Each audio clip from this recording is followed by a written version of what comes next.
Welcome back to the Cleveland Baseball Talk podcast. I'm Joe Noga, joined by Paul Hoynes. Hoynesy, the Guardians back on the winning track.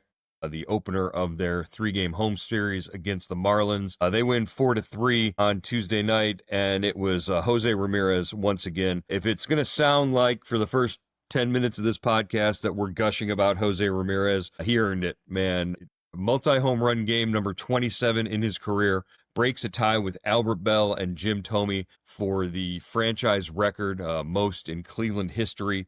27 games with at least 2 home runs in his career, and I'll tell you, yesterday they needed both of them because he hit the first one in the first inning, he hit the last one in the 8th inning. The last one in the 8th inning gives them a 1-run lead. Cade Smith closes it out, and they beat the Marlins after the Marlins rallied for 3 runs in the 5th against Logan Allen. Just a great night to be José Ramírez at the ballpark, I think. But just, what did you take away from watching Jose just do, as Stephen Vogt described it, Hosey things? Yeah, just a great night for him, Joe. And the thing that really impresses me about Ramirez is, he was 2 for 25 coming into that game. He had a terrible trip through New York against the Mets and against the White Sox in Chicago.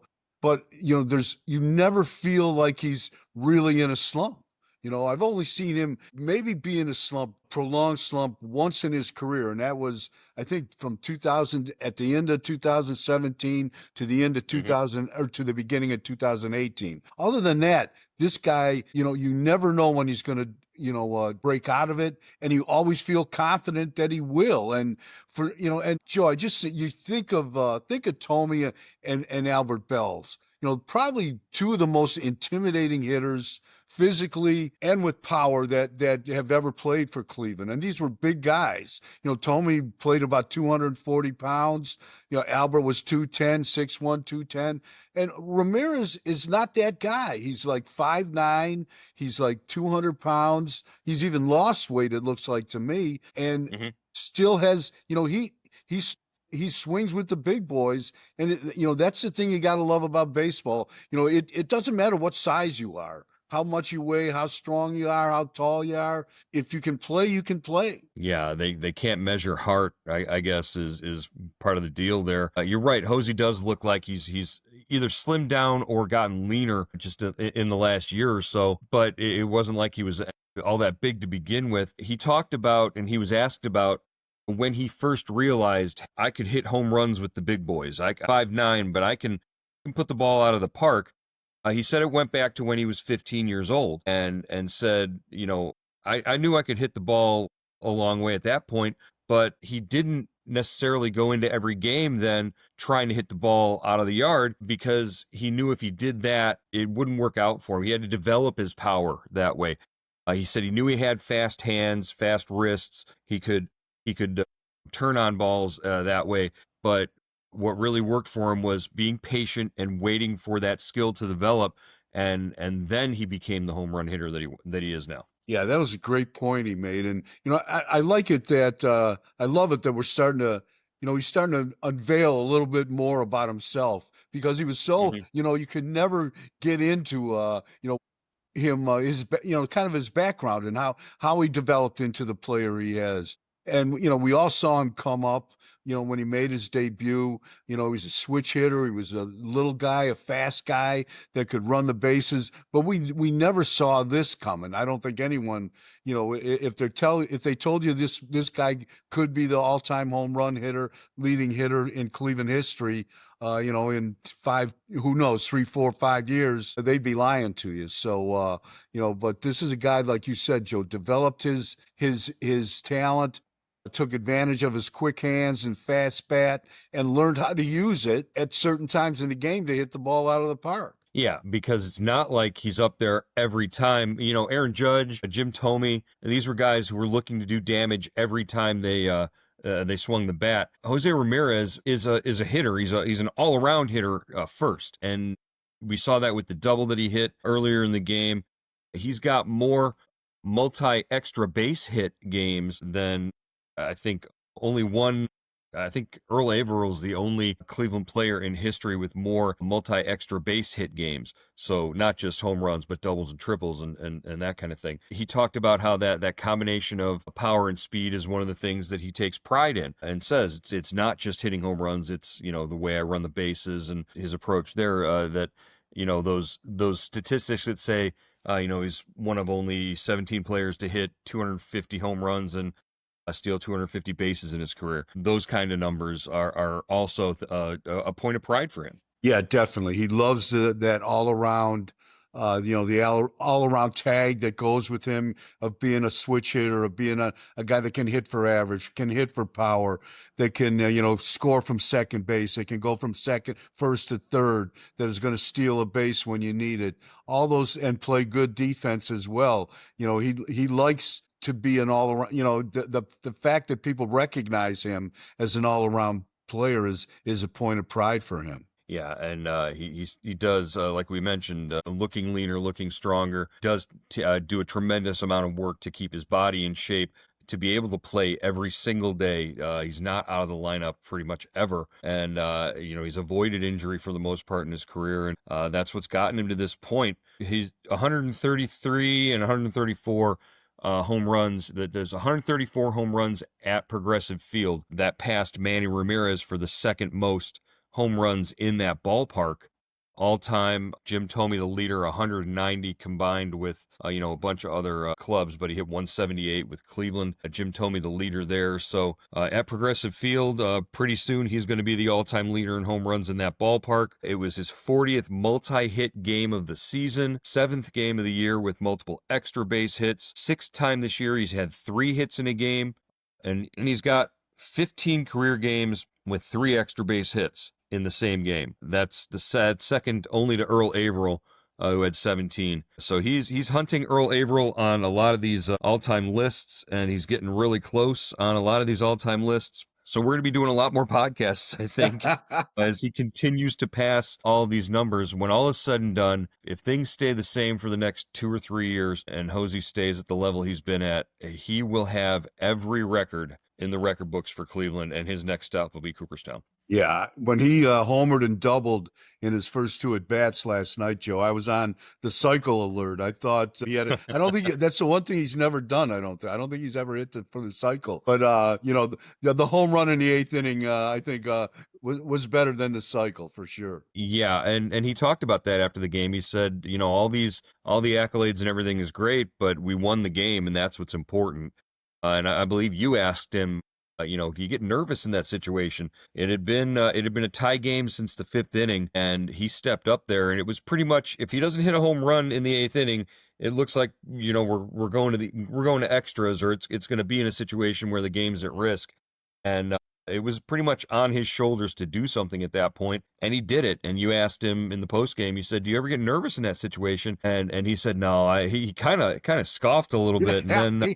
He said, "No, at this point in my career, I don't get nervous." Yeah, that was an interesting answer. He just said, "I'm just looking for a pitch to drive." It just shows you, Joe, that not only does he love being in that position, that he welcomes that position, but he's been in it so many times, through his whole career that he feels. I would imagine if he feels comfortable in that position. I don't know if anybody else would. I mean, I guess players love, certain players love that spot, and he's one of them. Well, what Stephen Vogt said, there's no lack of confidence in him in that spot. At some points in games, he might have a little bit more confidence because he knows what the situation is, who the pitcher is, what he needs to do in a certain situation. His confidence might be higher in a certain situation, but he's never lacking confidence in a situation, especially in that late game, instance there. And that was one of the things that,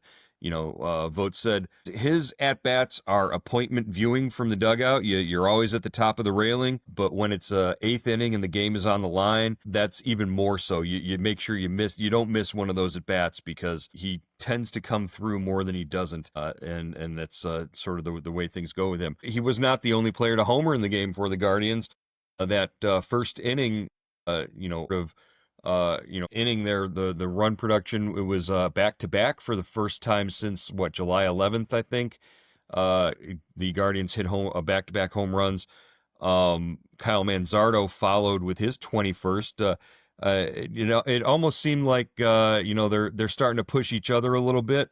Yeah. For the team lead there, it's Ramirez at 25 now, Manzardo at 21, and boy, Kyle Manzardo just continues to be impressed over the last month or so. Yeah, 3 home runs in his last 2 games, Joe. He follows Ramirez with the shot to left center over the wall, in the 19-foot wall. So yeah, he's got power to all fields, Joe, and we're starting to see it. He's starting to use the whole field, going up the middle instead of just, pulling the ball. Really impressive with the Manzardo, and he really has kind of been a focal point with this hot streak that the Guardians have been on since that 10-game losing streak ended. He's really, kind of come to the forefront as an offensive player. Yeah, and 2 more right-handed pitchers on the mound for the Marlins in the rest of the series. He should expect to probably be in there and be in that number 4 spot in the lineup, where he's been as productive as anybody in the league, hitting in the number 4 hole. I think he's got the 4th most home runs in the majors this season as a cleanup hitter. Randy Rosarina has 16, Pete Alonso has 19, and Riley Green from Detroit has 19. Yeah, there's a lot of productivity out of that spot hitting behind Jose Ramirez, and Manzardo says he's learning to hit from that spot because he knows how he's going to be pitched a little bit differently, and it's also nice to have a guy on base a lot of times when he's hitting behind Ramirez. Yeah, it was really interesting. I think a couple, like last week or so, he was talking about, him and Quan were talking about the kind of some of the, the pluses and minuses of hitting behind Jose. And one of the things that Manzardo had to get used to was, Jose gets intentionally walked so many times late in the game. If you're hitting behind him, you have to recognize that's coming, and you have to kind of shift your approach and your mental preparation into, hey, they're going to walk this guy, and you got to be ready to hit as soon as you get into the box. Because you just wave him to first base, and your time comes. He says that's one of the things that he really has learned about, adjusting to hitting behind Ramirez is you better be ready. Yeah, and there's nuances too as well. To that, if Jose's on base and Manzardo's hitting behind him, are the bases loaded? Is second base open? Can he run? Do you take a pitch or two? Does that change your approach to let Jose in a big situation try to take a base, which he's one of the leaders in the American League in steals? So yeah, it's all part of the influence that Ramirez has on the game and how it affects everybody else. But Manzardo's now beginning to influence games as well, and we've seen that for an extended stretch, and it's been sort of a revelation for the Guardians this year. Last night, goes out there and is humming along for 4 innings, and then in the 5th kind of runs into a situation. Gabriel Arias fails to turn a ball that was a little bit difficult to turn a double play on. But he makes a wild throw. They get the out at second base, but that basically was an extra out and leads to a 3-run inning for the Marlins. The big play was a base hit to left field, and Stephen Kwan, Gold Glove left fielder, makes a bad throw on a runner going first to third, trying to get the guy out, and the ball skips away. 2-run score on the play, and Kwan was beating himself up for the rest of the night. Yeah, he was saying he was in a grumpy mood after that throw because he didn't convert it, didn't get the out at third. And he got a little payback in the 6th inning, Joe, when he was able to throw the guy out at third base to keep the score tied at 3-3 and to give him the MLB lead in outfield assists with 11. Yeah, he's got 11 outfield assists. I think the last time a Guardians outfielder had 11 outfield assists through 118 games was Miles Straw back in 2022, and he went on to win his only career Gold Glove that year. We're still talking about Kwan being a Gold Glove caliber defender. I think he's far and away one of the leaders in defensive runs saved this season. That's one of the reasons why they haven't moved him off of that position and put him in center field, is because he just brings you so much value in that spot. You can't move him. But last night, definitely that sense of redemption there when he was able to throw out Eric Wagaman at home. Bo Naylor made a nice tag, and the runner actually. I thought after I saw the replay a couple of times, he tried to do that thing where you slide past the plate and tag it on the way by, and that's really what cost him, because had he gone directly into the plate with his feet, I think he might have been safe. Naylor was able to get the tag to his hip as he went by, and he hadn't touched the plate yet. So just a weird little nuance there. And, it kept the run off the board, kept the score tied, and gave Jose Ramirez a chance to come up a few innings later and hit the go-ahead home run. All of this was predicted earlier in the day when we saw the rally squirrel running around. It was on the sort of overhang under the press box, running in front of us, and then we watched the rally squirrel as it went past the press box all the way into the suites on the fourth level. The maintenance workers from the Guardians came after it with a bucket and what looked like some oven mitts, trying to corral this thing. Hoynesy, you and I both, it was a squirrel. Yeah. Friend Tim Stebbins from MLB.com thought it was a badger. I don't know where he got badger from. Turns out badgers are kind of rare in Northeast Ohio. Other parts of the state, they're a little more common, but the rare Northeast Ohio badger, I guess, running around the luxury suites at Progressive Field signaled good things were coming for the Guardians last night. Tim was freaking out. He thought that was a badger, or I don't know, a honey badger or a wolverine. I'm not sure what he thought it was, but it was just a garden variety squirrel. Yeah, city boy from Chicago. That's all I can say. I don't know. They've never seen a squirrel at the ballpark, but good things happen. Good things happen for the Guardians bullpen as well. Nick Enright, Eric Sabrowski, Hunter Gaddis, and then Cade Smith. We need to mention that Cade Smith came in after Sabrowski had walked a batter with 2 outs in the 8th inning. This was the 9th time this year that Cade Smith has pitched more than 1 inning. Didn't get the save. He got the win because of when Jose hit the home run. But, he closed out the game, obviously, in the 9th. Is this a pattern that you see continuing with Cade Smith? He did work multiple innings 17 times last year. Yeah, I think it's something that, Stephen Vogt, the manager, feels comfortable with. I just think you can't overdo it, Joe. You've got to be careful with Cade Smith. Cade is, more than willing to pitch multiple innings. And he like you said, he's done it a lot in the past year, but without Emmanuel Clase and with that bullpen, being maybe an arm short, you've got to protect Smith. You've got to be cautious with him going down the stretch here, because the temptation will be strong to use him whenever you get a lead late in the game for multiple innings, I would imagine. Yeah, I watched the broadcast on my iPad as I'm sitting there watching the game in front of me, and they flashed a graphic yesterday that showed the number of pitches that Smith has thrown in the last 7 days. So that changes every time he goes out there, and it shows, there were enough days in there where he had thrown 0 pitches, where you think you're comfortable with him coming out there and throwing at least 20 to get through an inning and a third like he did. But you don't want to have a guy go 3 games in a row. And Stephen Vogt said this in pregame yesterday. You try not to go too many times back to back. You try not to ever go 3 games in a row with some of these guys. We saw Emmanuel Clase do it, 4 games in a row at points over the last 4 years. But I mean, that guy's a different kind of animal. He's a different kind of, he's built a little differently. And I'm not. That's not to say that Cade Smith has any physical shortcomings. You look at that guy, and he's built like a Greek god. So I think you just have to be cautious, like you said, because you're right. Beyond Cade Smith right now, you've got a lot of question marks. Whereas when Cade Smith was in that number 2 hole, sort of at the back of the bullpen, he was a sure thing. Yeah, to me, the bullpen really could use another, solid arm, Joe. I don't know. Maybe Roberto Hernandez is it. We haven't seen a whole lot of him. He's only made, 1 appearance, I believe. They picked him up on waivers, but I'd really like to see Herron get his act together at Buffalo, bring him back up. We've seen what he can do down the stretch. He's a left-hander, throws hard. I think that would be the finishing touch to this bullpen. They've got guys like Franco Aliman back there as well in AAA, who is getting close to getting a chance at the major league level as well.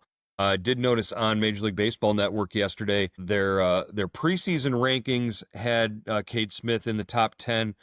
They re-ranked their bullpen positions, so they do their top 10 right now. And Cade Smith was listed as the number one reliever in baseball by their shredder metric.